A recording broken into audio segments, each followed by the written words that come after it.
This is not a broken record, but Auburn wins in another blowout.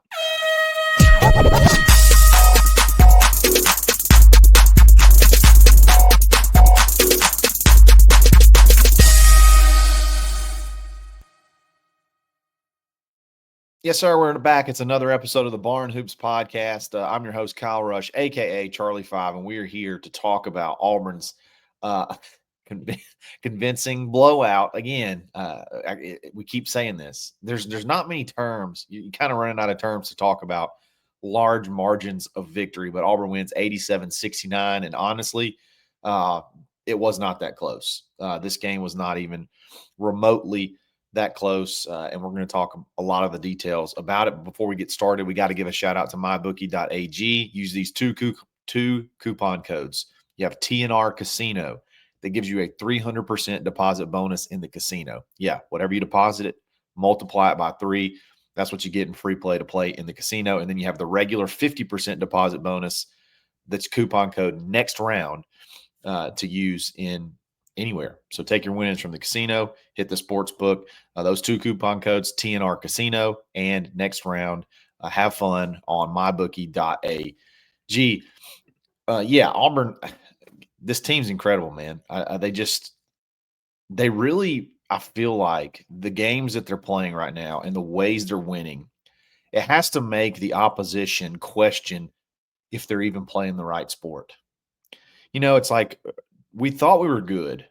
You know, we're a top 20 team.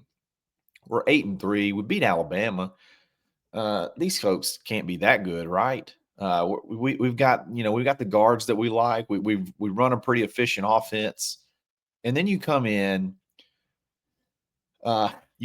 Birmingham Arena, which is technically a neutral site, and it's just absolutely slammed with Auburn folks. I think there was, upwards of 15,000 people there, and the vast, vast majority are Auburn. And right when you step in the place, you're like, oh my gosh, what have we done? And then everything that you do, you can't do. Everything that you like to do is denied. And you try so hard to guard this team, and you just can't. If you get one guy locked up, someone else scores. You think there's a chance their big man might be out.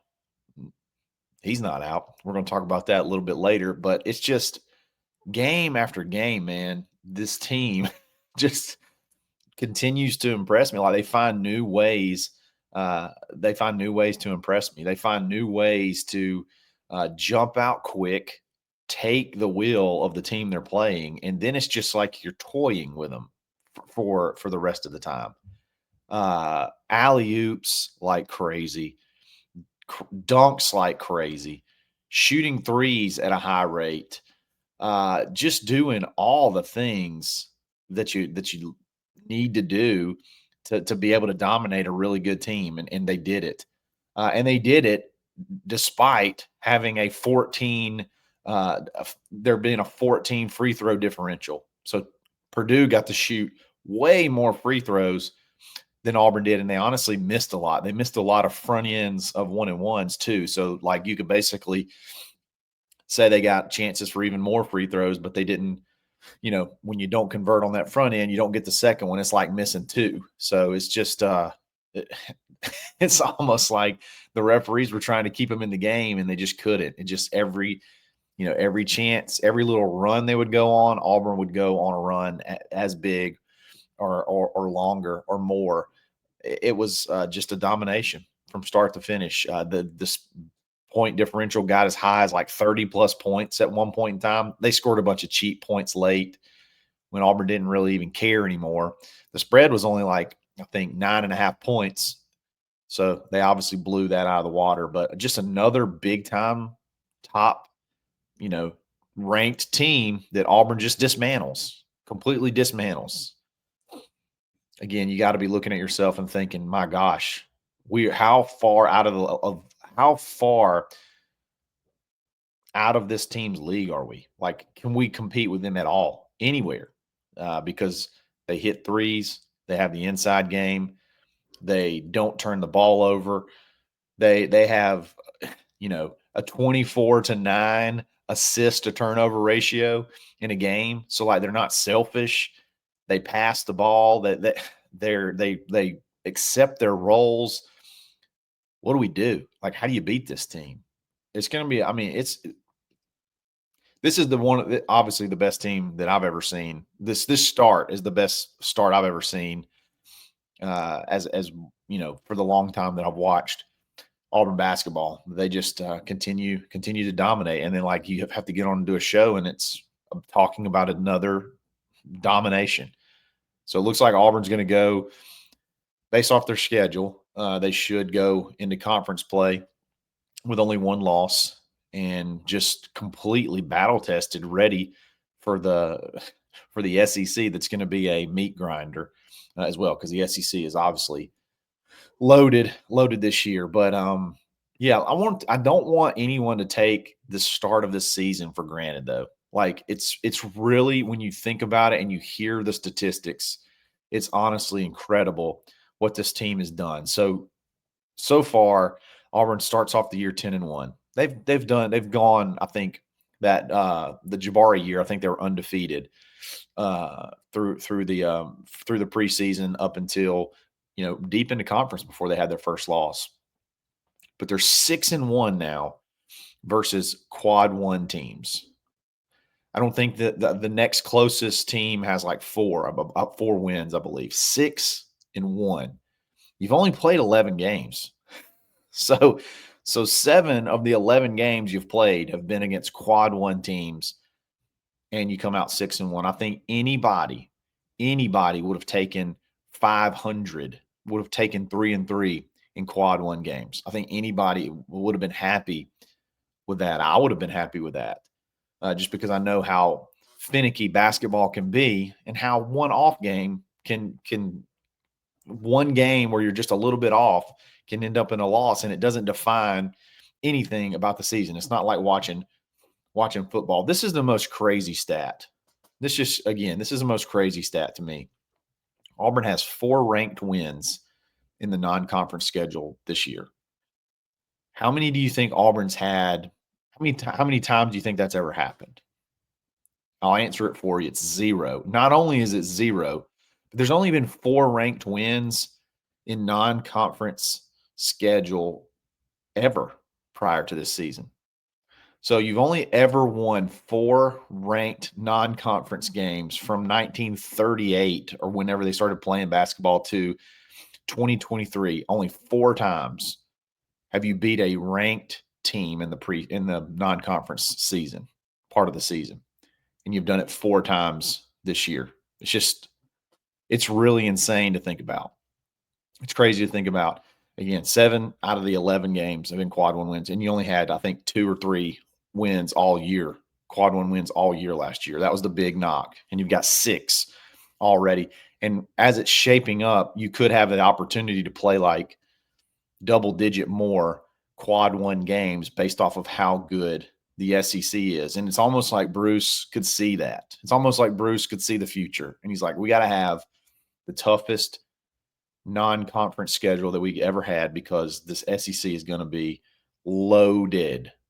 The SEC's dominated the ACC in the preseason, something like 30-something wins and single-digit losses. Like it's crazy. Just a very, very dominant conference, very deep conference, and there's not a lot of gimmies. Period. So, just an incredible start to the season, man. Just an incredible start. You completely emasculate Purdue to the point where the coach is like, I mean, they're going to win their conference, and that they are good enough to win the whole thing. Like, there's nothing we could do. Everything that we tried to do, they just completely shut down. The defense may be more impressive than the offense, honestly. The offense is scoring's fun. Don't get me wrong. All the highlight reel dunks and shots and layups and all that good stuff. All that's fun. Shooting threes, I love. There's nothing that gets me more fired up than busting a 3 right in somebody's eye. I love it. I love transition, pull up, boom, 3, go the other way. I love it. I love swinging it around, hitting that open 3 in the corner. I love when we feed it inside to Cardwell or Janai, and they dish it back out. And then Denver's sitting out there, and Denver's shooting at an unbelievable rate right now. And then he busts one. I love shooting threes. But defense, this defense may be the most impressive thing that this team does. I mean, honestly, if we're being completely honest about Purdue, they scored 69 points, which was nice. But they hit some miracle shots to even get there. I mean, this game could have been if some of those circus shots don't go in. I mean, this could have been a 40-point game. I mean, they were all over them. Turned them over 12 times. You beat them on the boards. Just played really, really solid defense. 7 steals, 6 blocks. I mean, and they did it a lot without getting too much into foul trouble. You didn't have anybody over 3 fouls, which is pretty big because sometimes, Chaney can get into foul trouble. Dylan can get into foul trouble. Dylan did have 3, but for the most part, anybody played, he only had to play 18 minutes. So it's just the defense, this team, it's really incredible. It's hard to even put it into part. I mean, Chad Baker had 4 steals. It's really tough to even put into words how great this defense actually is. Auburn led the game for 38 minutes, just complete domination. This team is just stacked on both ends of the court. It just doesn't. You don't drop off on either side. You know what I mean? Like, it's not like Auburn just tries to go outscore you. No, they're going to outscore you, but they're also going to frustrate you to the point on the defense on your offensive side that you're going to make mistakes. You're going to take bad shots. You're going to get frustrated. You're going to complain for fouls. Because they're physical. I mean, it's got to be complete stress for 40 minutes playing this team.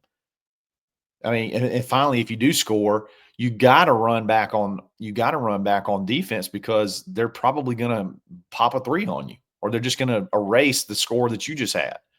It's wild. It's wild. I think they're the most efficient Ken Palm offense, like in the history of Ken Palm rankings up to this point. It's just nuts on both ends of the court what this team can do, what this team does. The big storyline going into this game was obviously Janai Broome. Would he play? Would he not play? How serious was the injury? We got information. When Zepp and I recorded, Bruce came out and said there's no structural damage. There's no structural damage. It won't require surgery. It's just going to be a little bit of rehab and stuff like that. So we're thinking, okay, it's still hurt. So let's just take it easy. You don't have to win this game. You don't have to play him right now. Let's take it easy. Let's, ease him back in. We're thinking, hey, maybe he'll miss a couple conference games. That's okay. That's okay. You just got to have him for down the stretch. No. Not only did he played like 27 minutes, 29 minutes, sorry. And he scored 23 points, had 11 rebounds. Just another force on the court. Just a complete one of two. He had a 3, 2 or 3 from the line, 10 of 15 from the field. They couldn't do really anything with him. Again, a double-double, and before you can blink an eye, just didn't even really show signs of any injury. I would think that like dunking and hanging a little bit, especially whenever your shoulder kind of popped out and popped back in, maybe you don't want to do that. We're taking out. We're catching alley oops. we're not. We're completely reckless. Now we have no fear whatsoever of that shoulder. And boy, that was good to see. It really does, man. Janai being on the court. I think they could have beat Purdue without him, but Janai being on the court just changes so much.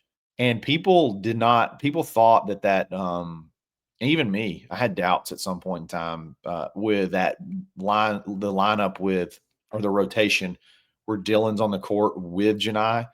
I felt like that was kind of maybe a little bit of a stretch, a little bit of a weird experiment. Maybe I don't know. I don't know so much about that. I want Broome closer to the goal. Man, him being able to come out to the 3-point line and sort of the offense sort of run through him puts so much incredible pressure on the opposing defense because of all the amount of shooters and all the amount of space you can create. It's really unique. And then you have Dylan, who is there's nobody that physically is going to out physical him, out hustle him down low, and he can be the guy to clean up and get the putbacks, and he can play defense inside. Not saying I love that 30 minutes a game, but it's been a really unique lineup that's, I think, helped us get out to quick starts. I really do. I think that part of it, because that's how it starts off. I think that's what's led to a lot of these quick starts, because especially now they've sort of got their feet wet and got it under them. You get Broome at the top, at the top of the key, and he gets to dish it out, kind of get the offense set up, and he's become a really good passer. He just changes the game, man. He changes everything really about the game. Other big scoring guys, obviously, you had Denver, who's continuing this hot streak. He was 3 of 6 from three. I think he's over the last 3 games, he's shooting above 50% from the 3-point line. Just playing really good basketball. Four assists, only 1 turnover from the point guard position. That's big. He had a big dunk, I think. Maybe he had an alley-oop as well. 6 of 10 from the line. 6 of 10 from the field, sorry. 3 of 6, again, from 3-point line. It's just another solid night, 27 minutes. He's playing such good basketball. Golly, he's playing such good basketball. This is the Denver we needed, man. This is the Denver that takes you to the next level, and we're getting it right now. Tahad, boy, he's just a highlight reel. Golly, he's a highlight reel. He loves these games. He loves primetime. Primetime Tahad is one and done level. He's that good. He scored 18 points, 2 of 4 from 3. Another great performance shooting the ball from deep. 7 of 12 overall. He was finishing a lot at the rim. Had a nice dunk on a fast break. He did have 4 turnovers. He had a couple of errant passes, like trying to get it in, trying to force something in. I think they'll definitely have to clean that up. But overall, Tahad is who we thought he was. He is, and more. He's electric, man. He is very, very good. He is very, very fun to watch. What's funny is, typically in these games you expect Chad Baker-Mazar to be, one of the ones that goes off, but even he only had 8 points. He played really good though. I mean, he had he had 4 steals. He's accepting his role. He's accepting his role. He knows what he's got to do when he goes out on the court, and the points will come. The points will come with him, and 8 points is not bad. 8 points and 5 rebounds, 6 assists. I mean, you're scaring a triple-double, doing everything you're supposed to be doing. Everything you're supposed to be doing on the court, he's doing it. Just another thing about this team is just the fact that they just don't care about the individual. It's all about the team. It's all about my role to help this team. They love each other, man. They love Bruce, and I think that's the difference. I really do. I think that's what makes this team go. That's what makes this team tick. Sky Howard hit a big 3. He's getting more minutes, 19 minutes, and he's playing really good basketball. Chaney hit 2 big 3s. He didn't play quite as much because he only had 2 fouls, but he got them early. So he got 2 fouls early, and then you had to play him a little bit sporadically, but everything was working. So there was really no need to you didn't really have to have him in there to risk getting into foul trouble. He just, but when he got in again, hit 2 big 3s. I mean, that's an aspect of his game that if he can get hot from 3, that's just another aspect of his game that makes his team that much more dynamic. So just an incredible, it's fun, man. I don't know what else to say. It's this team's fun to watch. It's fun when you got a Saturday, a Saturday's rolling in and you got a big ranked matchup. And you know that you stand a pretty good chance to win. Not only do you stand a pretty good chance to win, you're favored by a lot of times I think they may have been favored by more had like it been official that Janai was going to play. But you're favored by almost double digits with your best player, the best player in the country, out. Um, it's just fun, man. It's fun, man. You got Monmouth coming up on December 30th. That's your last game. So there's a little bit of a break in between. Not a little bit, it's a pretty good break. We're going to be fiending for some basketball because you got 9 days until you play Monmouth before you kick off the grind of the SEC season. I know some people are looking at, you worry about quad one wins like this. You worry about, because not necessarily worry, but they can fluctuate. Like, a team could drop out of being considered a quad one team because it's all based off where they are on the net ranking, and that changes seemingly by the hour. Every time a game ends, the net rankings change. It's like automatic. So that Ohio State, you beat Ohio State by like 50 points. And you're like, man, they could, because they were borderline anyway. And they go to Madison Square Garden and play against Kentucky and stroke Kentucky by 20 points. So you're not just beating, you're embarrassing good basketball teams. Like you're beating really good basketball teams that are winning other big games or beating other good teams. You're just so far out of the league of a lot of these teams. It's kind of crazy. It's kind of crazy to think about that. That's what this team is. And honestly, I know this may sound crazy, but it still doesn't feel like they're all the way peaking yet. They're just good. They're just good. And because, the reason I say that is because it seems like a different person is the one that's like going off outside of Janai Broome. Like you have different folks that are doing that end up being the leading scorer. Now Denver, on the other hand, Denver is hotter than a firecracker right now. So we need that to continue. We don't need that to be a peak, or then he goes through a cold slump, because he's shooting right now at levels that's what you need in a tournament. You need that Denver Jones in March, because if that Denver Jones is here in March, you're going to make some noise. So another win, another fun notch in the belt, man, that you can put, that you have another ranked team that you just embarrassed. And hopefully, again, the grind of this season, the grind of this preseason doesn't go, I guess, unnoticed, doesn't go unappreciated, because it's pretty historic. We're ready, battle tested, ready for this SEC schedule. So guys, thanks for listening. We'll be back again with Zep here soon. So just be on the lookout. It's another episode of the Barn Hoops Podcast.